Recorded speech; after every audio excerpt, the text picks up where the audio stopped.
Les hôpitaux sont confrontés à des cas de patients qui, ordonnance à l'appui, ont le droit de consommer du cannabis médicinal pour soulager leur douleur. C'est le cas d'un Sherbrookois qui réclame plus de souplesse de la part du Centre hospitalier universitaire de Sherbrooke. Mylène Grenier l'a rencontré. Régent Lamirande est hospitalisé aux soins palliatifs du CHUS Hôtel-Dieu. Gravement malade, il soutient avoir une prescription d'un médecin pour consommer du cannabis médicinal. Moi, ça m'enlève complètement ma douleur.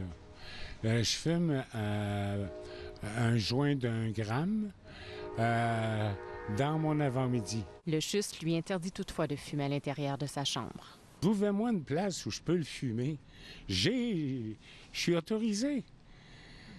Pourquoi que vous allez... Puis en plus de ça, que vous connaissez ma condition, puis vous m'envoyez dans le fond de la cour à la pluie, c'est me faire souffrir en plus, m'enlever de l'énergie que je vais avoir. En 2014, le cas de Charles Burry, aujourd'hui décédé, amène le CHUS à se doter de directives claires pour l'usage de cannabis thérapeutique.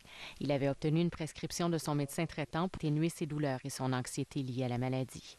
Dans le fond, la question, c'est comment concilier le bien-être du patient avec les autres enjeux qui sont les enjeux de sécurité pour le personnel, pour les visiteurs, etc. Selon les normes et procédures de gestion, si le patient peut se déplacer, il doit aller fumer à l'extérieur. Sinon, le cannabis peut être consommé à l'intérieur, mais en utilisant un vaporisateur.